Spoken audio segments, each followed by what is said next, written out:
Hello YouTube, Robert Alvarez the Psychic Witch, also known as Mr. Lighting and a Fan. Today is Tuesday, July 31st, 2018. The time is approximately 7:13 p.m. So I would like to welcome you to my latest installment of my monthly review of the months of Llewellyn's 2018 Tarot Calendar, Insights, Spreads, and Tips by Barbara Moore. And we are going to July. So I want to tell you, I've known about the Wizard's Tarot for several years. As I may have mentioned in previous videos, I've been on Llewellyn Worldwide's or Llewellyn Publications mailing lists, their email distribution lists, and I also receive their catalogs. So usually when they're going to publish a deck or a book, I know about it ahead of time. So I've known about this deck since before it was published. And yet, when I was looking at the Hanged Man card from this deck, I was like, ooh. Now, most of you know that I've been working with the runes a lot more often the last few years. So let me just show you this gorgeous, gorgeous, gorgeous Hanged Man card. Look at all the runes that are behind Odin. And I'm just like, wow. So, yeah, I'm just like floored. And then of course, you have a Hebrew letter next to one of his raven familiars. And then you have the astrological symbol for the planet Neptune, which is the modern astrological association with the Hanged Man card. The traditional association is the element of water. So here's what we're going to do. I'm going to talk about the symbols that are written about on this card. I'm going to talk about I'm going to read the blurb that Barbara Moore wrote to accompany the Hanged Man card. And then I'm going to talk about the spread, and I'm going to do the spread. Now, am I going to be using the Wizard's Tarot? No. I don't have it yet. That's number one. Number two, I did consider using the Everyday Witch Tarot. But when I started looking for it, I couldn't find it. And that just tells me that I need to purchase a few more tarot bags and pouches. In fact, I only recently purchased tarot bags for the first time in several months. So I'm a little behind schedule on that. And then of course I'll offer my insights into the cards that come out, and we'll take it from there. So, the Hanged Man. The Hanged Man is often associated with the Norse god Odin, who hung himself from Yggdrasil, which not coincidentally sounds a lot like Israel, by the way. Pierced himself with his own spear and declined all aid in order to be worthy of the wisdom of the runes. He hung from the tree of Yggdrasil for 9 nights and 9 days. And he is associated with the moon, even though Freya is associated with moon magic, but she's primarily associated with the sun. And the moon seems more of a resonance with water and the planet Neptune than the sun. For me, the Hanged Man is not a bad card. Then again, as I've told a lot of my clients, especially over the last few years, I don't look at cards, especially tarot cards, as this is a good card, this is a bad card. I look at cards solely from the perspective of, is this empowering my client? Is this disempowering my client? And I do that with oracle cards as well. I do not look at a card like, well, this is a bad card. You know, to me, the Devil card is not a bad card. To me, the Death card is not a bad card. To me, the Sun card is not a good card. To me, the Lovers card is not a good card. These are cards that are indicators of, is this empowering the client or is this disempowering the client? That's my only concern when I conduct a reading with a client, especially when I'm using a tarot deck.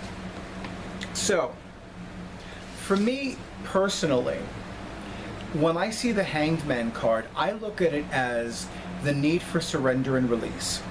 The need for the client to surrender and release an attachment to something or someone. It could be anything. It could be a position of employment. It could be a certain article of clothing. It could be an accessory, like a piece of jewelry. It could be a romantic relationship. It could be a potential romantic relationship.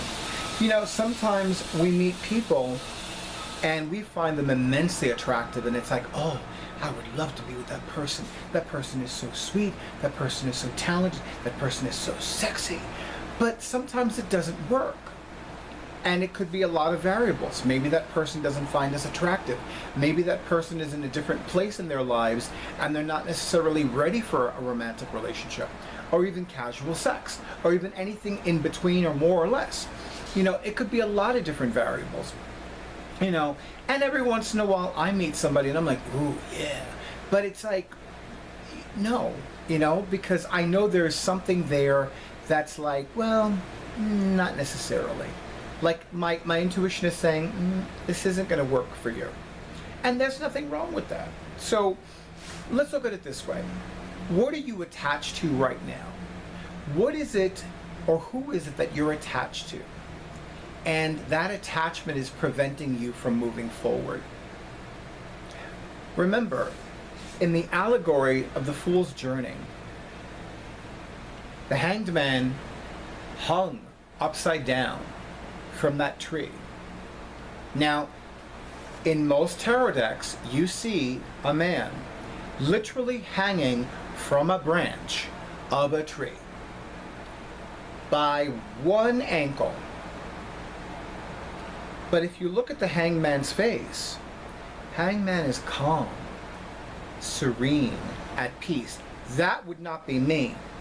If one of my ankles was tied to a tree and I'm a bazillion miles up in the goddamn air, you better believe my face, my anything, my everything would be anything but calm and serene and at peace. I'd be like, ah! Get me down! And yet, this is the hanged man. Calm. Correa the Calico's looking at me like, what just happened? Who is that? Sometimes I wonder too, she's just chilling. She's enjoying the cooler weather, so am I, so are the other cats, etc. Oh, and so is my awesome audiovisual person. But yeah, it's like, you know, really, it's like, why?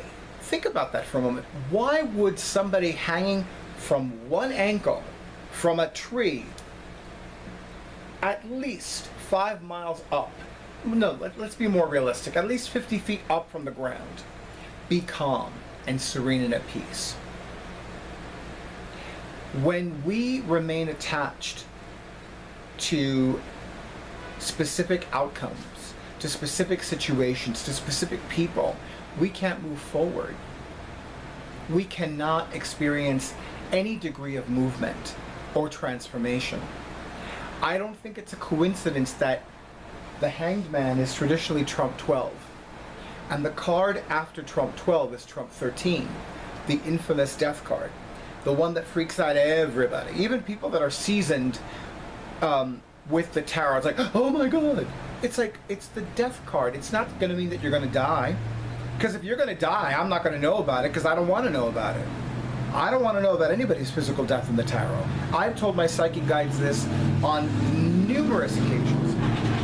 So if you're going to die, and you want to know if you're going to die, don't come to me. If you want to know if somebody's in your life is going to die, don't come to me. You will be disappointed. But again, let's look at this from an allegorical perspective. Here's the Hanged Man. Not in this particular tarot deck, but in most tarot decks. Hanging from one ankle, from one tree branch. And yet the face is calm and serene and at peace. Why? Because he knows, and I'm using he because in most tarot decks the Hanged Man is male, or at least looks male. He knows that he's moving forward. He is moving in the direction of complete and life-altering transformation, as indicated by Trump 13, the death card of the Sacred Tarot. So I don't look at this card as a bad card at all. I look at this card as the client needs to surrender and release attachments. We all have attachments to something. You know, I have an attachment to money. I know that I need to surrender and release attachments to money ongoingly, because if I don't do that, I'm not going to manifest money. I'm going to prevent the universe from giving me more money and from increasing the money that I have. And given how many expenses I've had the last few months, I could absolutely use an increase in financial prosperity. And I know that that comes to me when I use what I teach in my in my prosperity classes, and when I surrender and release attachments to money. Because I know that being attached to money is not going to help me move forward, and it's certainly not going to help my money move forward either. There are people in my life that I love and adore, but I know that being attached to them and remaining attached to them is not going to help me move forward. It's not going to help them move forward. It's going to keep us stuck. And I have a thing about being stuck. I am thoroughly convinced that when it comes to anyone availing themselves of my psychic services, if they're stuck, I won't be able to help them, because I never have. That could change. I don't see it changing. It hasn't changed in the last 10 years. I don't see it changing in the next 10 or 20 years. If you are stuck and you want to have a session with me, you're better off going to somebody else. You are, because I know that I will not be able to help you. It may look like I will. And I really didn't know this about a client that I used to have. A client who was very spiritual, who was an energy healing practitioner, who was very psychically open. And I didn't notice it at the time when she would participate in my metaphysical classes. She would usually ask the same questions. And I didn't notice it because I wasn't paying attention. And I think that I had become caught up in the illusion that she presents to the world. And it actually took somebody else saying, you know, this person never really followed your advice. And I said, really? I didn't know that. And she was like, well, haven't you noticed she hasn't been around anymore? I said, you're right, I haven't noticed. I have noticed. I just didn't think anything of it because people have lives. You know, things happen in people's lives, people become busier and whatnot. And she was like, yeah, she decided she wasn't going to do anything with you anymore because it wasn't working for her. But it wasn't working for her because she wasn't letting it work for her. Hadn't you noticed she always asked the same questions? And I was like, you know, you're right, she always did. I just never thought anything of it. So I'm like, okay. So if you're stuck, go to somebody else. I won't be able to help you. Now, moving on, we have the symbols. Huginn and Muninn. Odin's suffering on Yggdrasil was a shamanic experience. His ravens, commonly called thought and memory, Huginn and Muninn in Norse, further connect him to shamanic practices. They are animal allies bringing him information. You know, it's interesting and not at all coincidental that one of my Native American totems is the raven. In Native American cosmology, the raven represents the messenger between the dream time and the void. And it is interesting to note that the raven is one of the few birds that can traverse both worlds easily. In fact, a raven is technically, and I'm going to use the Greek term psychopompos, which is basically somebody that can traverse the worlds with great ease and effortlessness. I don't know if a physical raven can do that, but an energetic raven can absolutely do that. And in the Native American cosmology, the raven represents magic. There's certainly a lot of magic connected to the Norse goddesses and gods. Now, what else do I want to say about the Hanged Man? Well, again, as I mentioned earlier, the modern astrological association with the Hanged Man card is the planet Neptune. Neptune is a higher octave or a higher vibration of the planet Venus. And Neptune is the astrological ruler of the sun sign Pisces. Now, the traditional astrological association with the Hanged Man card is the element of water. There are three major arcana cards that actually traditionally correspond to an element. The Fool, trump 0, is air. Judgment, trump 20, is fire. And the Hanged Man, trump 12, is water. I always wondered why there wasn't one that represented Earth, but technically the World card, trump 21, represents Earth. but traditionally it corresponds to the planet Saturn. But with this card, it really is for me intuitively and energetically about the need to surrender and release attachments, and the need to allow oneself to move forward. You know, if you look at it from a physical realm perspective, if that branch snaps, or if that rope weakens, then the hanged man is going to fall. And given that he'll be falling head first, he'll probably break his neck and die. But this is a metaphorical and a metaphysical concept. So, metaphysically speaking, the hanged man isn't going to fall to his death. He isn't going to break his neck and die. He's going to allow himself to surrender and release all the attachments that bind him, thereby helping him move forward, and then begin to manifest the life-altering transformation represented by the following card, which is Trump 13, the Death card. So with that being said, I'm now going to prepare to move forward with this particular spread.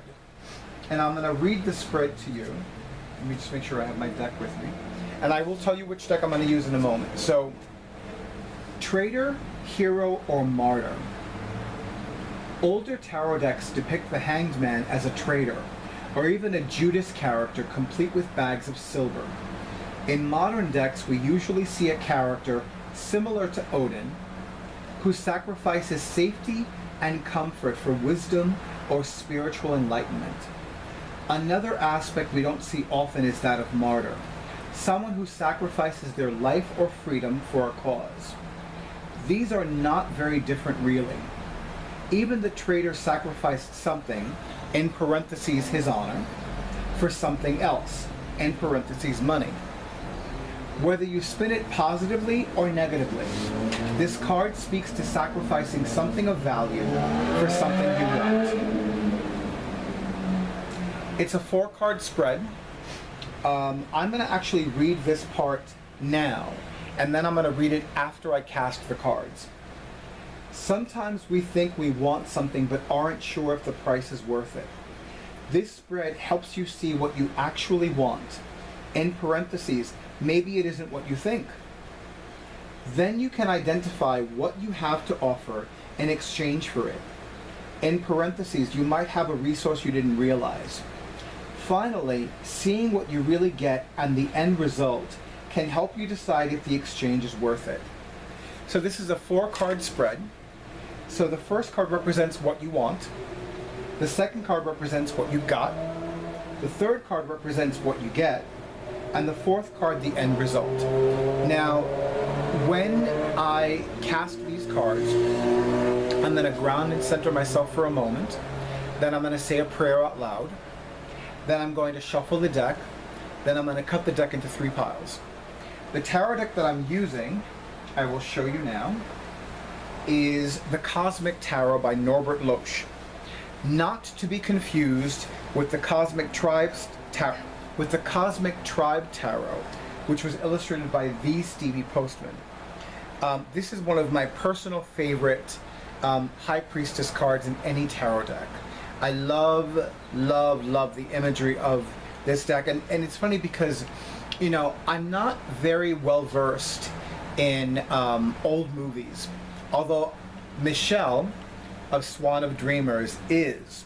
So I'm sure that if she does have this tarot deck, she can see a lot of the different greats from older movies in this deck. There is one card though, and actually 2 cards that look very much like Robert De Niro and Leonardo DiCaprio respectively. And if they come out, I'll show you, and if they don't, then you'll have to look it up yourself. Sorry. But in the meantime, I'm going to get ready to cast the cards. I'm going to ask my awesome audiovisual person to look up and look to the left. And then I'm going to... So with that, let's cast the cards.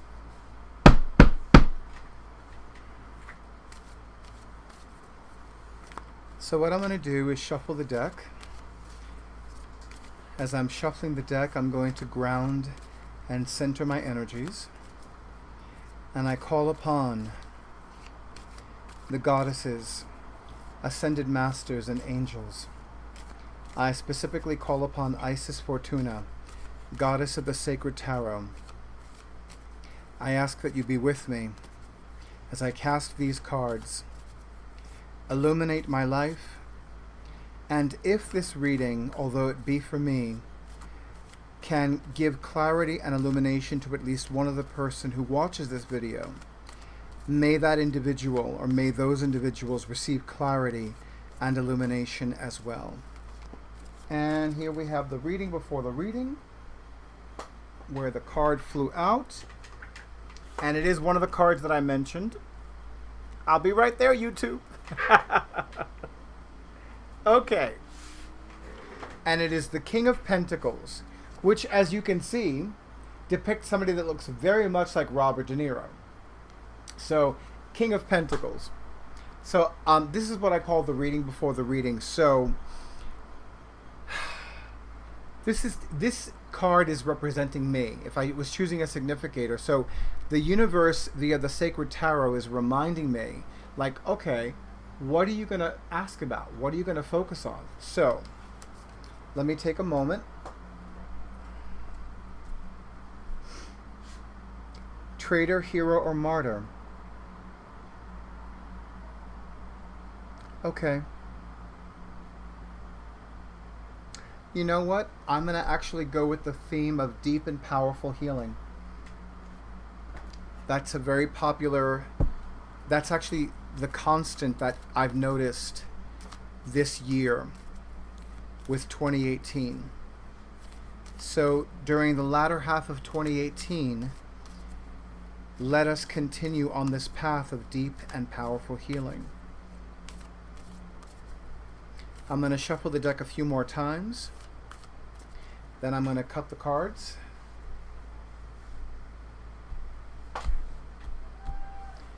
And I'm going to put them back as I'm divinely guided. I'm going to lay out the cards, and then I will actually hold up each card.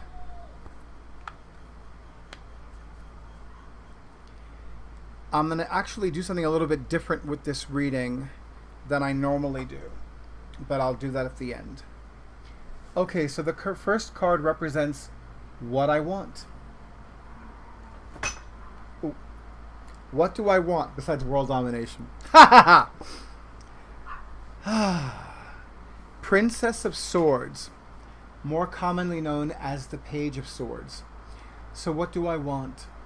I want clarity, I want illumination, I want insight. I definitely want greater understanding of the issues that have come up recently, the mental and emotional issues that have come up recently. And it's funny because I'm looking at this bird and it reminds me of a falcon. In the Native American cosmology, the falcon represents oh my goddess, I forgot what the... Eagle represents messenger. Raven represents magic. Hummingbird represents joy. The falcon represents... I forgot. That's pretty wild. And I would have an affinity with a falcon, especially as a sacred son of Oset, the ancient Egyptian goddess more commonly known as Isis. This is pretty wild. I'm like, wait a minute. I don't remember what the falcon represents in the Native American cosmology. Wow. Okay. You know I'm looking that up. Yes. What I've got. Ace of Pentacles. I've got greater physical healing. I've got greater financial healing. And yes, both make sense. A year ago at this time, I was very financially challenged. My life was not as financially flowing as it is now. It was not as financially fulfilling as it is now. Physically, there was a lot going on for me last year, but it really, it was moving in this direction. It was moving where it needed to move. And of course, it is no coincidence that this is now the second card in this reading that corresponds to Capricorn energy. To Julian de Burgh, who created the Celtic Tarot, the kings represent cardinal signs. King of Pentacles represents cardinal Earth, or Capricorn. The Ace of Pentacles, at least in the northern hemisphere, corresponds to the date of the winter solstice. In Western astrology, that is the date when the sun enters Capricorn.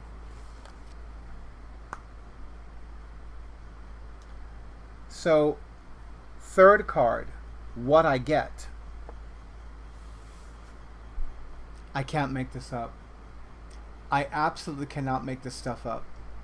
So, I'm sure you've noticed that I'm wearing a different pendant than I did last month.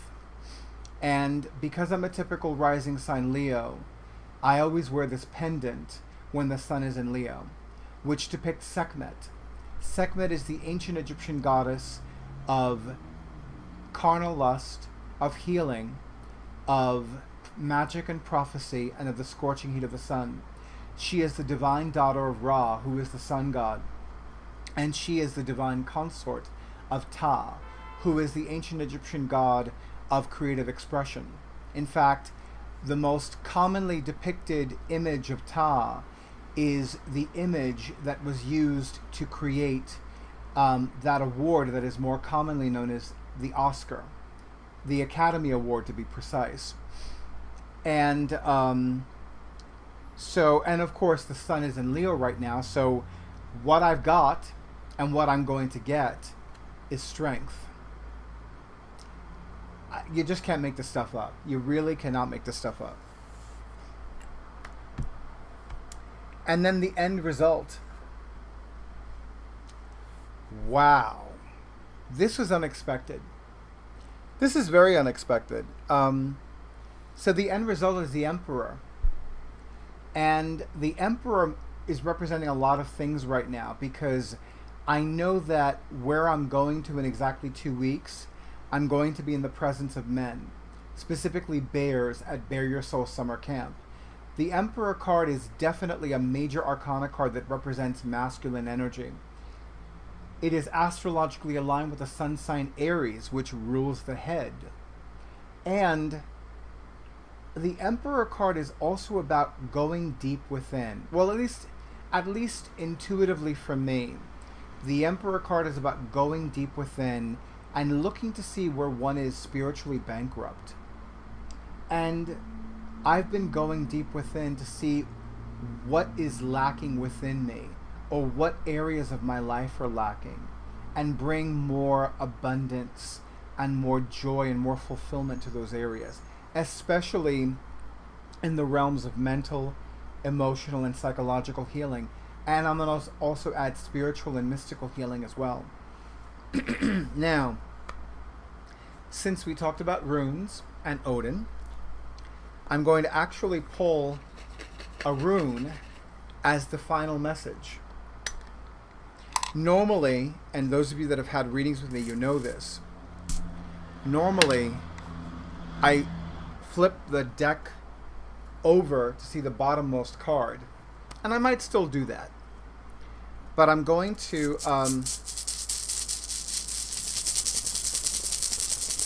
ask the spirit of Odin to guide me to the rune that represents the final message for this reading. And just for my own peace of mind and for your own information, I tend to read runes more intuitively and psychically than traditionally. I felt you first. And Odin said yes.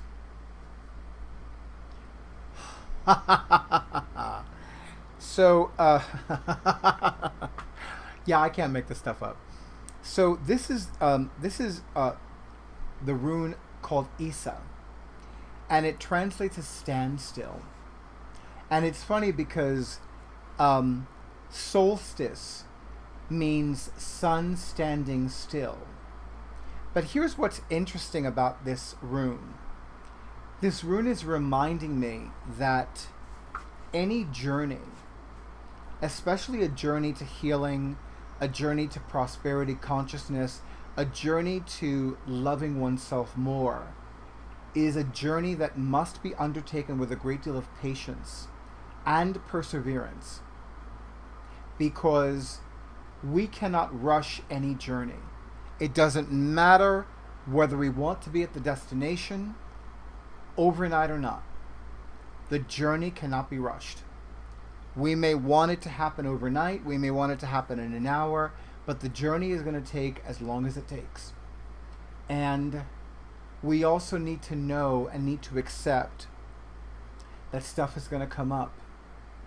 You know, I personally believe that the word depressed is an overused word. And I love what the late and great Louise L. Hay wrote about the mental pattern that breeds depression. That it is feeling as though one does not have the right to feel angry or hopeless. And guess what? Wow, this is vibrating because I'm not even moving it. It's like it's vibrating out of my fingers. Then again, I do have a strong resonance with hematite. Case in point. There's something about acknowledging when we feel angry or when we feel hopeless that's necessary. And this is going to fall out of my fingers. I'm going to put it down. It's important to acknowledge that, because you know what? I don't think, at least me personally, I don't think that I'm happy every day. I don't think that I enjoy my life every day. I don't think I enjoy the world every day. Now, I'm not psychotic, and I'm not a sociopath, and I'm not somebody that has a score to settle, so I'm not going to legally or illegally purchase an automatic weapon and a bump stock and go on a mass shooting spree. I'm not going to do that, because I have no desire to do that. I have no inclination to do that. There's nothing about that scenario that is at all appealing to me. It does not work for me. It does not work for me visually. It does not work for me energetically. It does not work for me spiritually. And it does not work for me socially, as in societally. So I'm not going to do it. But I have enough self-awareness, and I have enough wherewithal to say, you know what? I don't want to do that, because nothing good is going to come of it. Unfortunately, there are a lot of mass shooters that don't have that or didn't have that, and they just went on a rampage. But that's another story and another video for another day.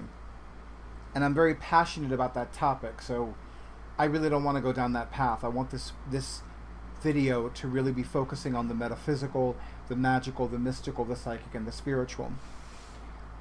But yes, I need to remember that the journey is important. And I need to be patient with the journey. And stuff is going to come up. Or to use the term that Shell of Swan of Dreamers uses, gunk. Gunk is going to come up. And I need to be okay with that. And if I'm not okay with that, I need to acknowledge that and say, you know what? Fuck this shit. Fuck this motherfucking shit. I'm not okay with this gunk. I'm not okay that I'm going to cry again. I'm not okay that I feel pissed, that I feel like a pest. I'm not okay that I feel like I want to be by myself or whatever. You know, I need to be willing to acknowledge that. I need to be willing to acknowledge that sometimes I'm afraid to move in a certain direction. But I need to be willing to move in that direction. And sometimes I need to fake it until I make it. I need to just move my body in that direction. Like literally move my body in that direction. Like let's say if I go to a social gathering and I'm feeling this like fear or this insecurity or this stuff about, you know, whether I'm appealing enough, whether I'm attractive enough, whether they'll like me, whether they'll accept me. I just need to get over that bullshit and say, Robert, you don't have time for this. Just walk in the direction of those people and say hello. And whatever happens, happens. But whatever your story is about that, don't live your story. Don't assume that that story is the reality, because the story is the story. It's not the reality. And a lot of times the being human has all these stories that are nothing more than illusions. But we live like those stories are the reality. not the illusion. We don't realize that those stories are the illusions. And it's the illusions that prevent us from experiencing illumination and clarity and peace. Now I'm going to pull the bottommost card. And it is